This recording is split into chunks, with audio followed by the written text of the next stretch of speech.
Here's something worth sitting with for a moment. There are people earning $40,000 a year who are quietly, steadily building wealth, and there are people earning $120,000 a year who are, at this exact moment, one missed paycheck away from a genuinely difficult situation. Same country, same economy, same interest rates, different decisions. Now, most financial content will tell you that the gap between those two people is discipline or mindset or some morning routine. That's not what this is about. This is about something more specific, more structural, and honestly, more uncomfortable. Because the decisions that keep people financially stuck aren't made out of laziness. They're made out of logic, perfectly reasonable, socially accepted, completely normal logic, and that's exactly what makes them so expensive. Let's build a picture. Meet someone we'll call Daniel. He's 31 years old, lives outside Chicago, works in mid-level project management at a logistics company. Not a bad job, not a glamorous one either. His gross salary is $72,000 a year. After federal tax, state tax, and Social Security contributions, Daniel takes home roughly $4,300 a month, maybe $4,400 on a good month. That number is real. That's his world.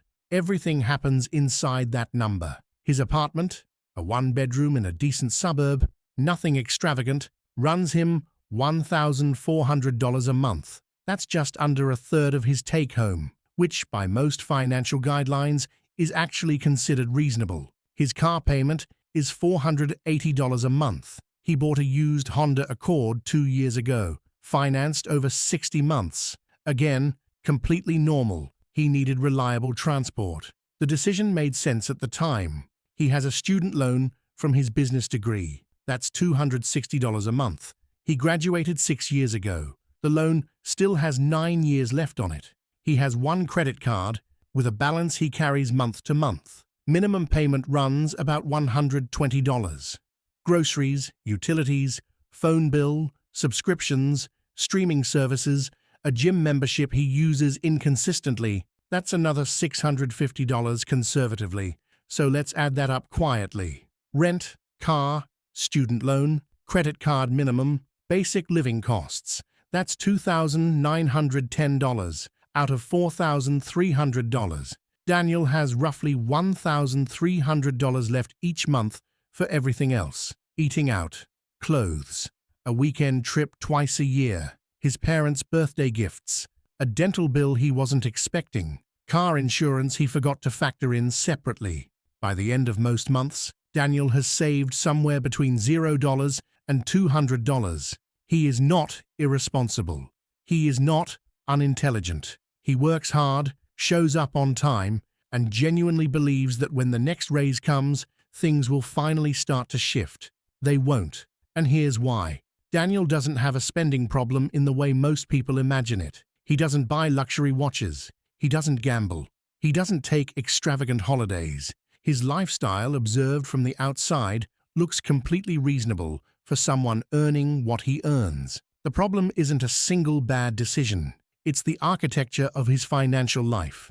Every commitment he has, the apartment, the car loan, the student debt, the credit card balance, was made individually and rationally. Each one, evaluated alone, made sense. The apartment was fair for the area. The car was practical. The degree was an investment in his future. But here's what nobody told Daniel when he was signing each of those agreements. These commitments don't exist in isolation. They stack, and once they're stacked, they become almost invisible. They stop feeling like choices and start feeling like fixed reality. Economists have a term for this: committed expenditure, the portion of your income that is already allocated before the month even begins, before you make a single discretionary decision. For Daniel, that number is 68% of his take-home income. 68% is gone before he opens his eyes on the first of the month. Now here's where the math gets important. Over the course of a year, Daniel pays $5,760 in car payments alone. Over the 60-month loan term, that's $28,800 for a vehicle that by the time the loan ends will be worth perhaps $11,000. He will have paid nearly $18,000 more than the car will be worth.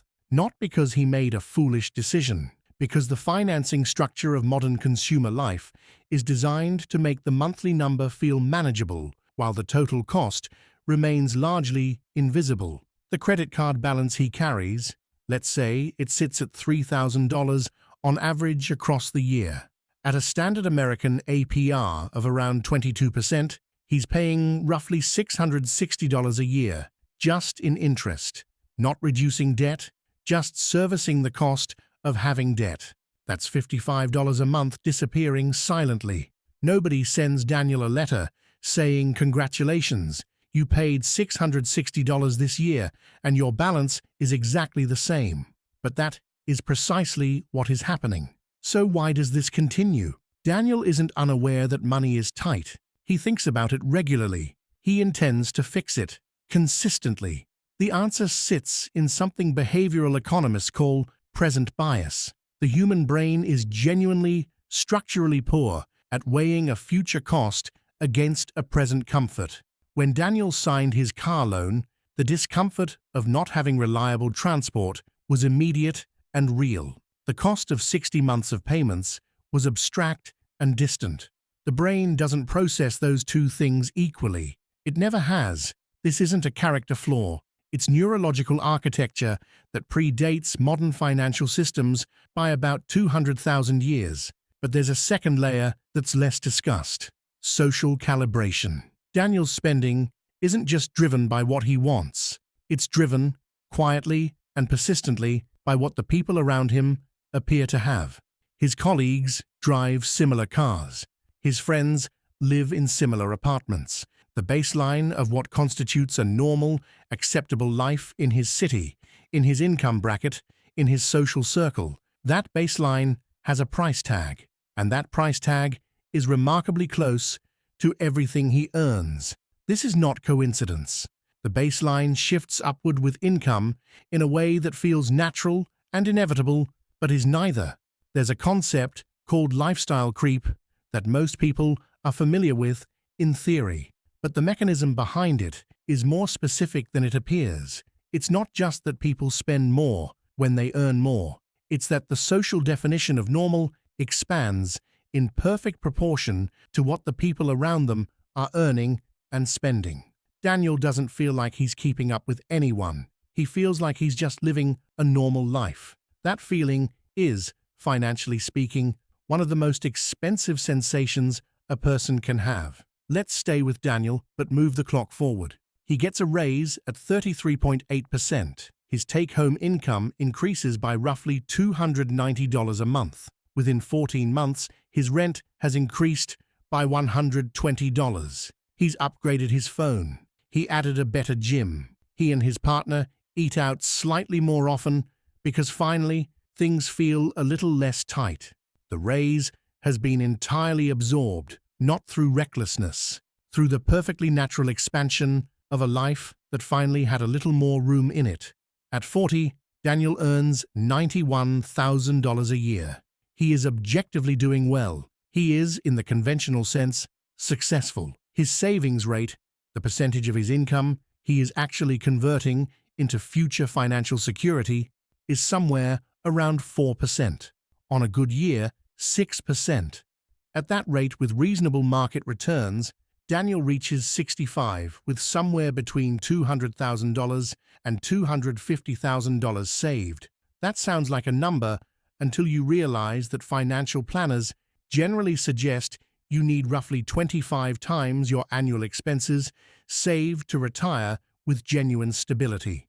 At Daniel's lifestyle cost, that number is somewhere north of $1,200,000. The gap between where he is and where financial security actually lives is not because he earned too little. It is almost entirely because the structure of his financial life was never deliberately designed. It was assembled, one reasonable decision at a time, into something that quietly worked against him for 30 years. Now let's talk about someone else. Same city, similar income, completely different outcome. Her name is Sarah. She earns $68,000 a year, slightly less than Daniel. Her take-home is around $4,100 a month. Sarah drives a 7-year-old Toyota she bought outright for $9,000 3 years ago. No monthly payment. She services it regularly. It is, by every practical measure, a completely functional vehicle. Her apartment costs $1,200 a month. It's smaller than Daniel's. The neighborhood is slightly less polished. She made that choice deliberately when she moved in, and she has not moved since, despite 2 salary increases. She has no credit card debt. She uses a card for the points and pays it in full every month without exception. This is a habit she built early, not a discipline she maintains through willpower. The structural decision to never carry a balance removed the daily decision entirely. Her committed expenditure sits at 41% of her take-home income. That means she begins every month with roughly $2,400 of genuine financial agency. She invests consistently, not aggressively, not with any sophisticated strategy. She contributes to her employer's 401k up to the full match, which is, in straightforward terms, the closest thing to free money the American employment system offers, and she puts a fixed amount into a low-cost index fund every month without reviewing it, adjusting it, or thinking about it very much. Sarah doesn't talk about money at dinner. She doesn't follow finance influencers. She doesn't have a complicated system. What she has is a financial architecture that was built intentionally at the beginning, which means it requires almost no maintenance now. Here is the quiet, unglamorous reality. At 40, Sarah's net worth will likely be somewhere between 3 and 4 times Daniel's, despite earning less than him for most of her career. Not because she sacrificed her quality of life in any meaningful way, not because she followed a guru's 7-step plan, but because the structural decisions she made early on housing, on transport, on debt, gave her monthly income room to actually move in a direction she chose. The difference between Daniel and Sarah is not income. It is the percentage of their lives that was already spoken for before they made a single decision. Financial freedom is a phrase that gets used so often it has almost lost its meaning. But strip away everything that's been attached to it. The passive income diagrams, the retire at 40 promises, the real estate seminars, and what remains is actually quite simple. Financial freedom, in its most honest form, is just this: enough margin in your monthly finances that a single unexpected expense doesn't destabilize everything. Enough saved that your future self has genuine options. Enough separation between your income and your committed costs that money begins, slowly, to work in your direction rather than against it. That's not a dramatic transformation. It doesn't require a higher salary, a side hustle, or a market timing strategy. It requires looking at the architecture of your financial life, not the individual decisions, but the structure they create together, and asking one honest question: what percentage of my income is already gone before I make a single choice? If that number is above 55% or 60%, the problem isn't discipline. The problem is structure, and structure, unlike willpower, can actually be changed. Not overnight, not without some discomfort, but permanently. That is the only version of this conversation worth having. If this way of thinking about money is useful to you, there's more on this channel in exactly the same direction. No shortcuts, no hype, just the parts of personal finance that actually matter when you look at them clearly.